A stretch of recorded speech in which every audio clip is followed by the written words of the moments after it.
Hi guys, so today's video is going to be pretty short. What I'm going to be discussing today is white noise and how you can use it in your track. I'm sure you've heard people use it before and why you can use it and why it tends to be in a lot of tracks. So what is white noise? Well, white noise is like the static that you'll hear if you have old TVs and stuff like that, or on the radio and stuff like that, you'll hear white noise. White noise goes right across the spectrum. Now it's different. There's another noise called pink noise as well, which goes completely across the spectrum and it fills the whole thing out. White noise would vary. So if you listen to this has got no low end in it. But it fills all the highs. Now pink noise would sort of fill the whole area. So why do people use white noise? Well, first of all, there's no tone to white noise. So no matter what key your track's in or how many key changes it's got, white noise will fit in there all the time. It will constantly fit in. That's one of the benefits of using white noise. Now, why do people use white noise? Well, it fills out the spectrum of your track.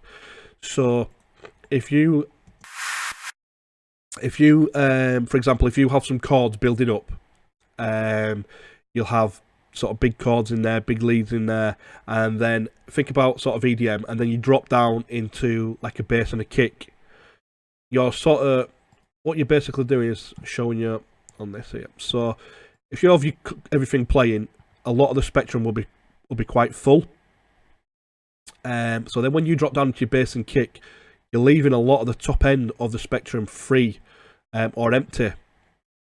So what white noise does, white noise will fill that in for you. It'll fill it in. So it's great to keep the listener engaged, because obviously if you listen to something as high end and then it drops off, this is sort of ear candy. You sort of think, well, wait a second, it doesn't sound as good now.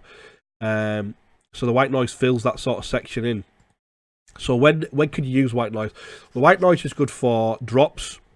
Just before, as your track builds in, you can use it in there, or when you're dropping into a breakdown, you could have sort of your white noise sort of filtering down. It just eases into because if you've got loads of stuff playing, so what I'll do is I'll load up a track and I'll show you what I'm talking about. Okay, so we've got here's one of my tracks called Castaway, and I'm going to show you what we're sort of talking about here. So here we have a build up where the pad builds up.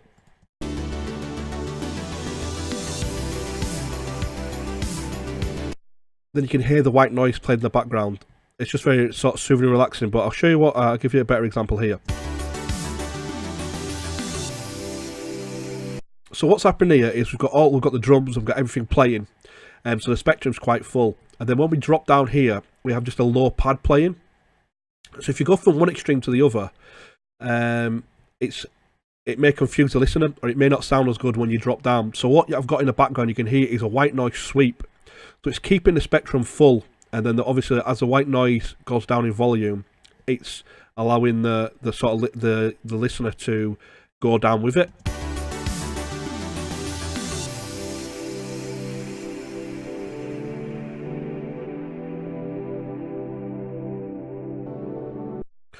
So there will be a great example of when you can actually use white noise in your track. And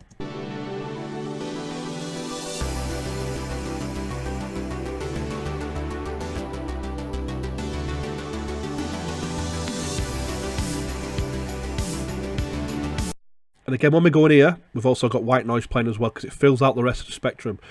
So it's great for drops, it's great for building up to things. And one of the techniques you can use is actually sidechained white noise. So here's some sidechain white noise.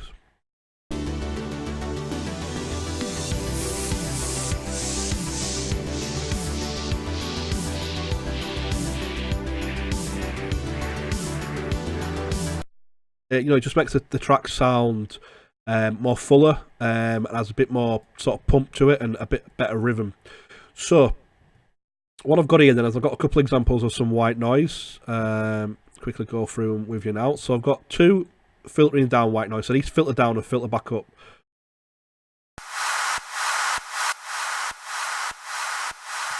And this is sidechain. So if you sort of drag this in, what you could do is use the cut tool and sort of cut it halfway through. And you've now got a riser and a sort of faller. And again, you can do the same with this one.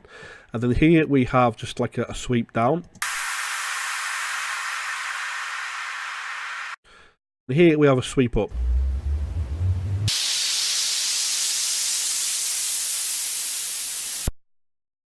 And one of the things you can do with this one is you can reverse it. And let's turn down the time of it. So you've also got a 4 as well. You can even do it with this one. We could reverse it.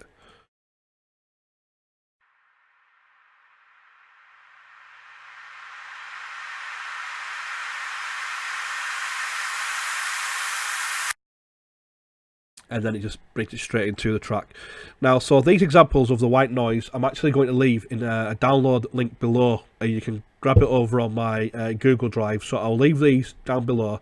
You can go over and you can use these in your tracks. Now, if anyone's using these in FL Studio, I've actually saved the tempo to the actual sample itself. So when you drag it in, it will automatically fit, apart from this one. But these will automatically fit straight to your track.